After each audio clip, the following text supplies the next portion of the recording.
Nessa rica oportunidade, é meu desejo saudar a amada igreja com a graça e a paz do Senhor Jesus. Essa manhã maravilhosa de um sábado de descanso do Senhor, 4 de julho de 2020.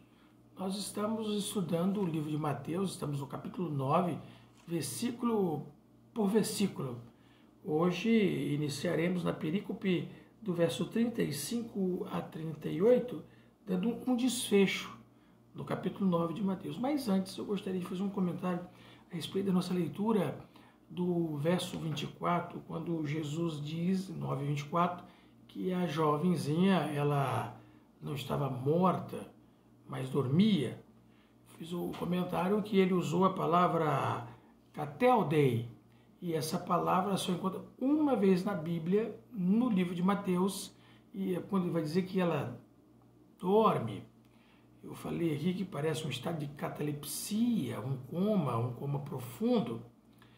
E eu fiquei devendo fazer comentário a respeito de outros lugares na Bíblia onde fala de dormir, mas ser o sono da morte. João 11:11, quando Jesus anuncia para os seus discípulos que Lázaro, seu amigo, era morto, ele disse: Lázaro, nosso amigo, dorme. Jesus usou a palavra kekoimetai.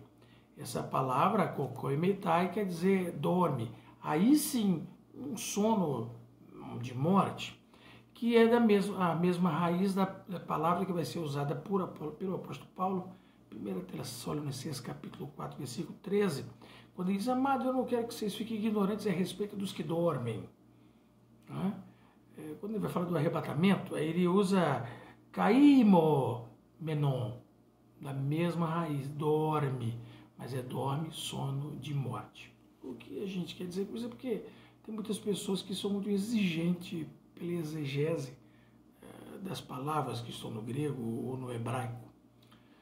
Se a moça, Jesus disse que ela não estava morta, para todos estava morta, e ela entrou num coma profundo, isso não desmerece nem minimiza o milagre que Cristo operou.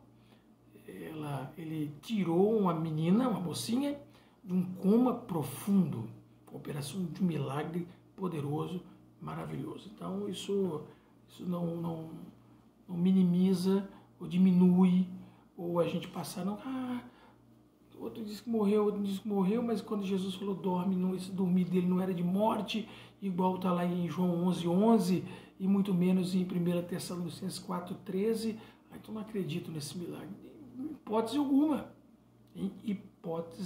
alguma, viu?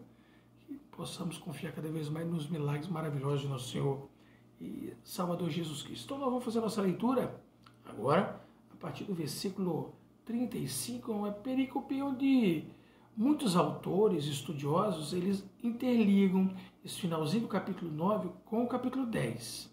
E tudo indica que é isso mesmo, é um preparativo para que ele possa liberar os seus discípulos, enviá-los para fazer a primeira missão. Então vamos lá. Diz assim o verso 35 até o 38 do capítulo 9 de Mateus, continuidade da nossa escola. Diz assim: percorria Jesus todas as cidades e aldeias, ensinando nas sinagogas deles, e pregando o evangelho do reino, e curando todas as enfermidades e moléstias entre o povo.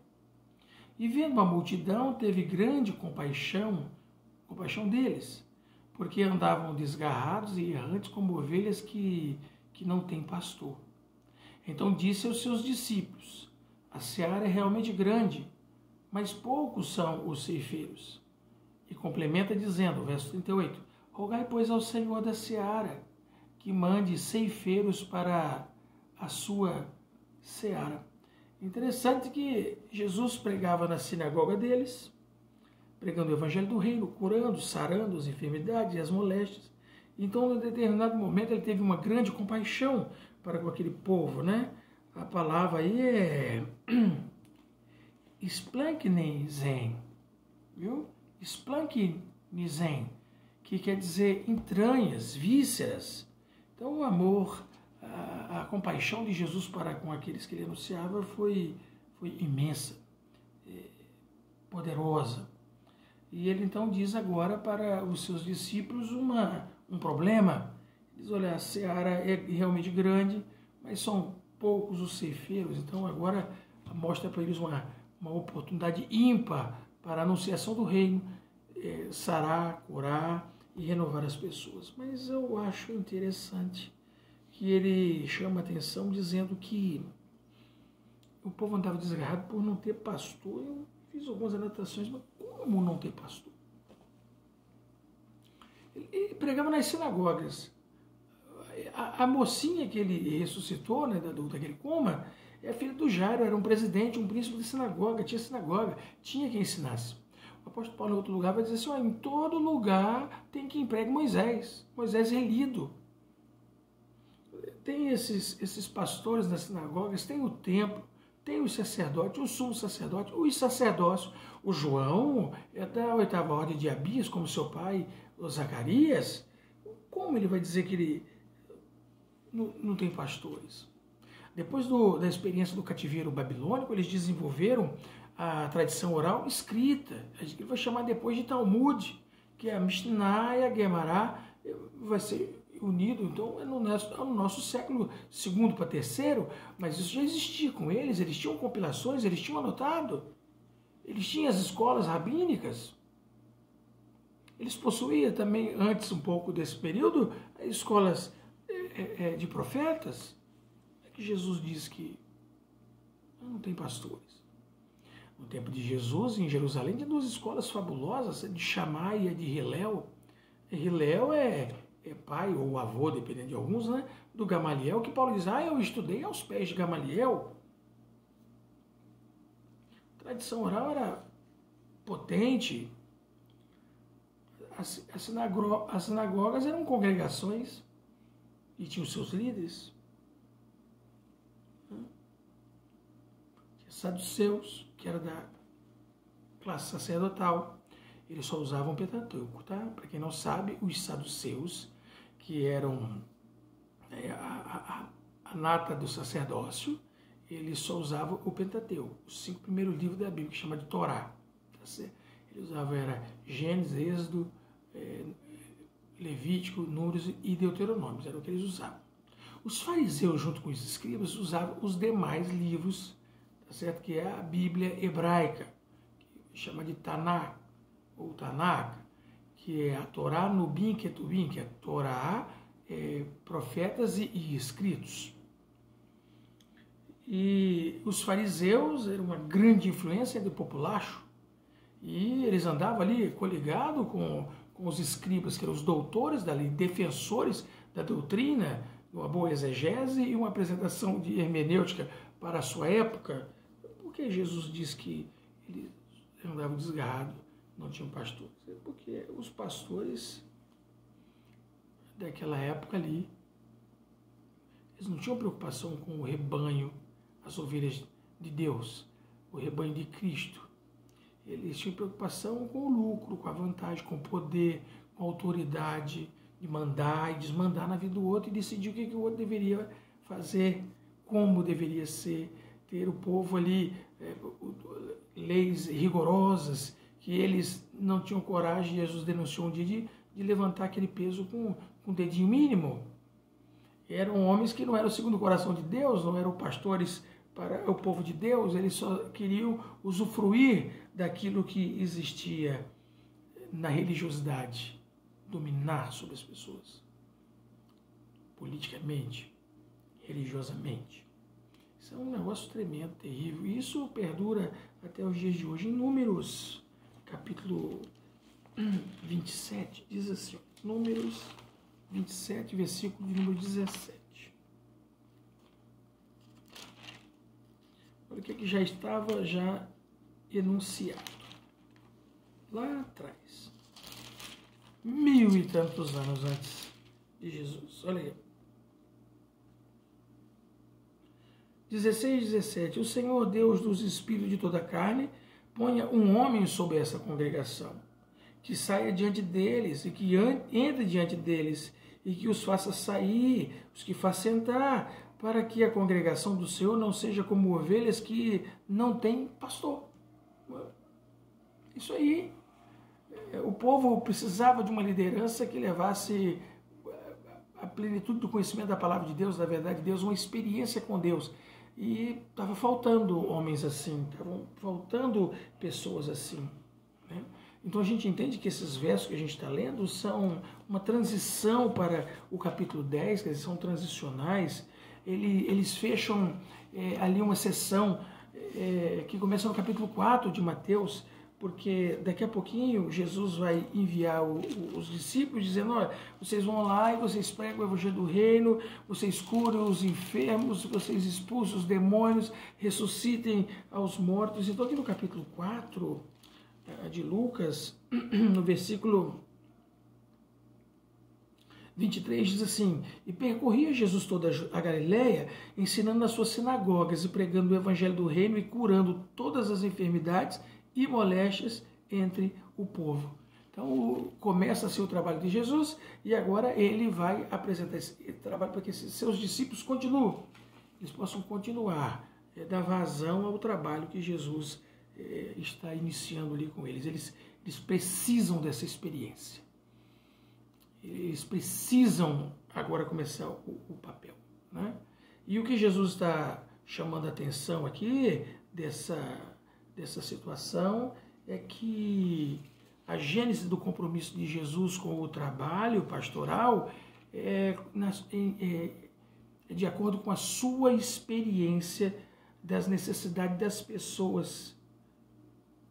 As pessoas têm uma necessidade de uma liderança espiritual. E Jesus então se apresenta: olha, já que vocês não estão tendo líderes, eu me apresento como um líder espiritual para vocês, para apresentar o evangelho da salvação, da redenção, e também saber entender que a linguagem de pastor na Bíblia Sagrada, no Antigo e no Novo Testamento, tem a ver com liderança, tanto espiritual, religiosa, né, e política.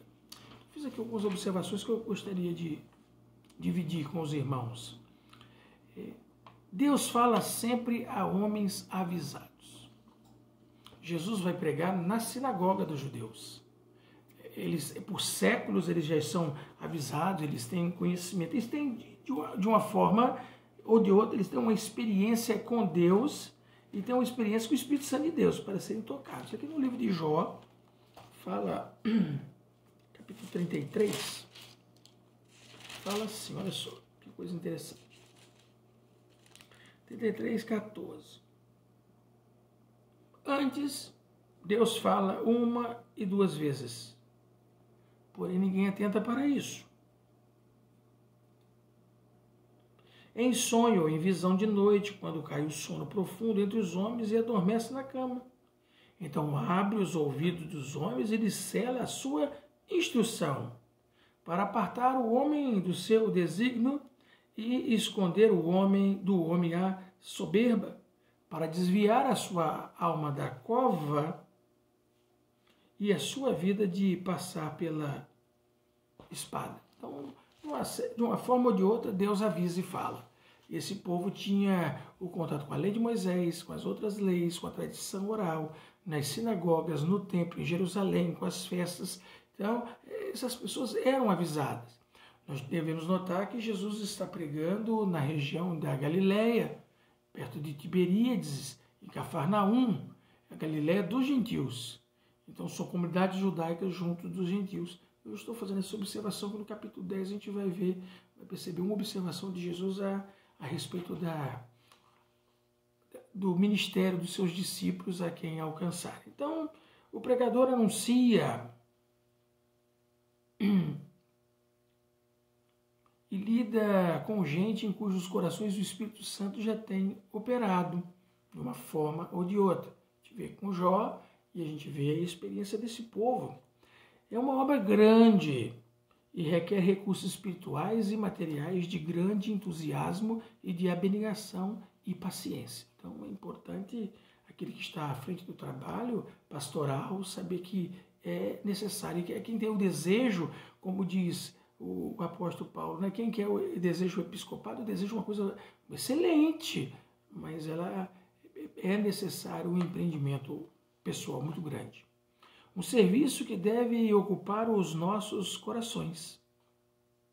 É um serviço que deve alcançar, deve ocupar os corações. No livro de Lucas, capítulo 13,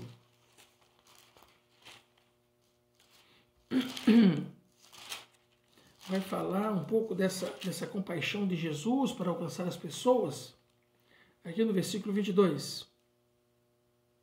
E percorria as cidades e as aldeias, ensinando e caminhando para Jerusalém. Eu já comentei, a Galiléia dos gentios agora vai descer para ir a Jerusalém.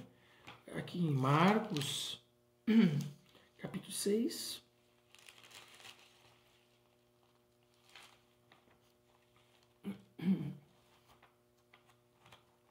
Marcos 6, versículo número 34.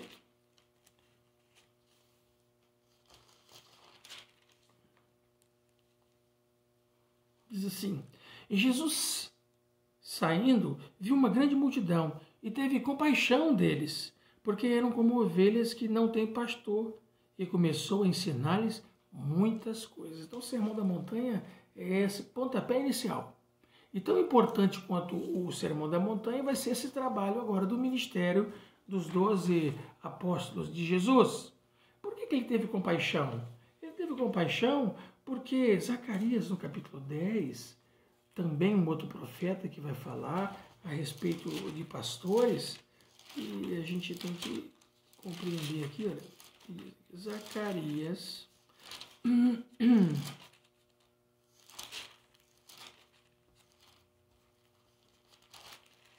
capítulo 10, o versículo de número 2 diz assim: porque os terafins têm falado vaidade, e os adivinhos têm visto mentira e descrito sonhos vãos, com vaidade consolam, por isso vão como ovelhas, estão aflitos porque não há pastor.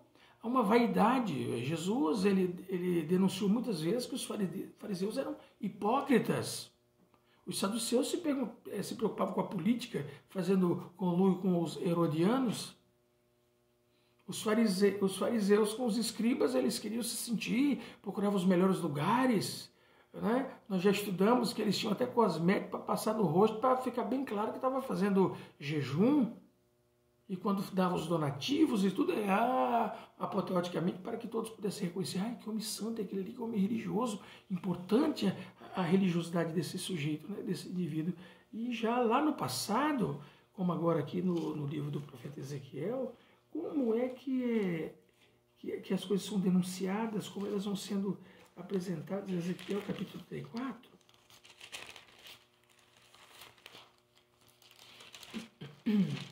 Ezequiel 34,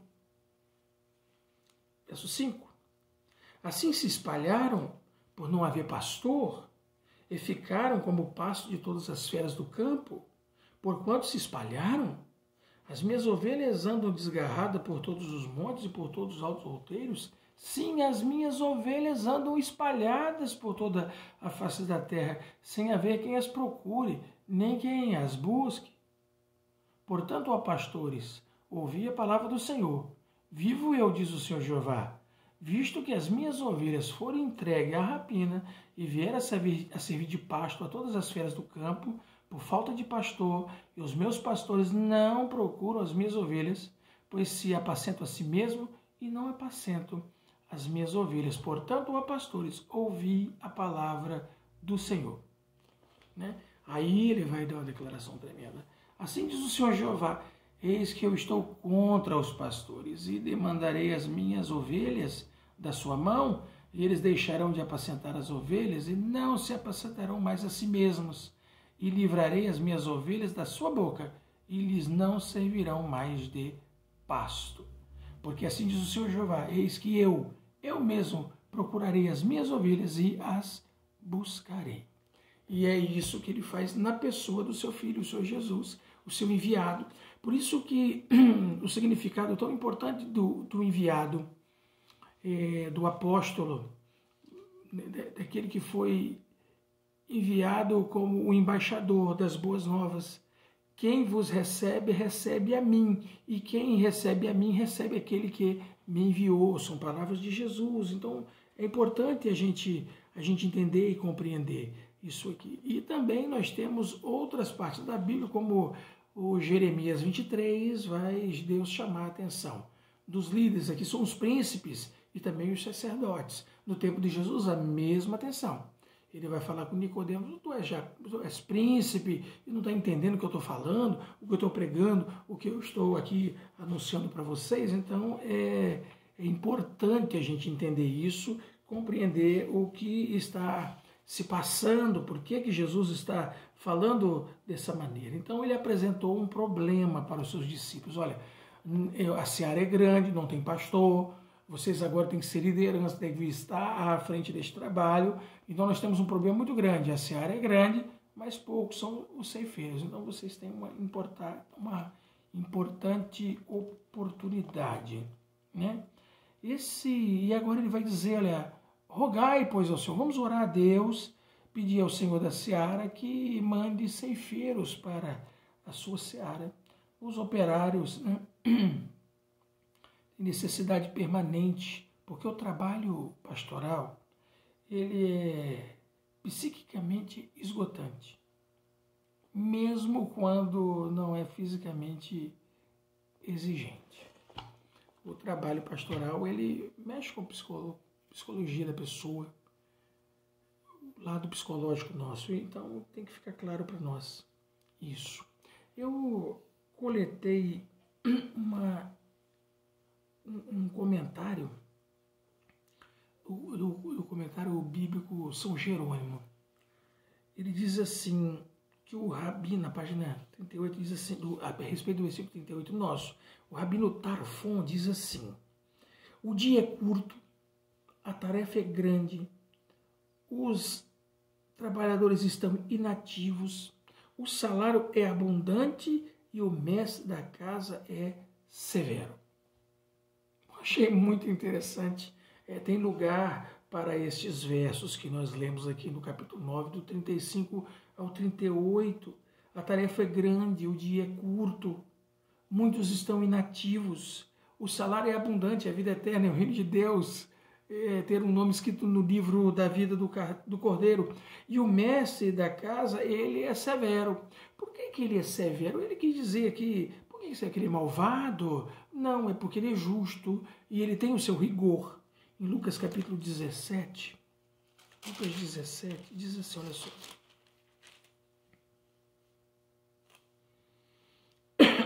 Desculpa. Verso 7. E qual de vós terá um servo a lavrar ou apacentar o gado, a quem voltando ele do campo diga: chega-te, assenta-te à mesa?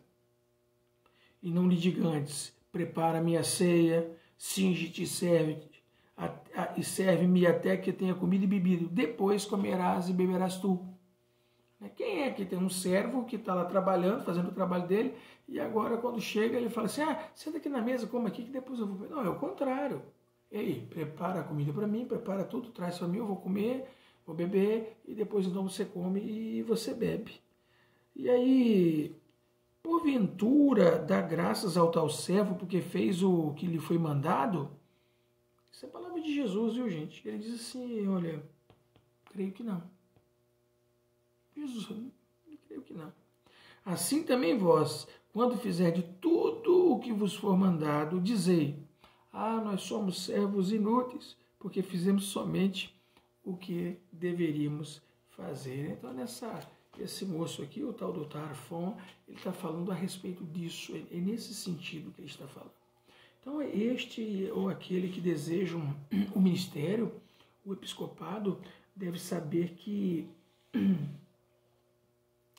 deve entender que o trabalho é árduo, ele exige da pessoa um ego equilibrado, uma mente equilibrada, porque ele esgota psiquicamente as pessoas.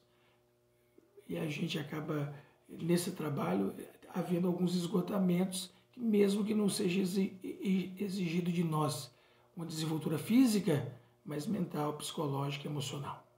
Então, devemos saber que Jesus estava agora iniciando, através dessa palavra, para agora no capítulo 10, enviar os seus discípulos para a missão. Daqui a pouquinho nós temos a segunda.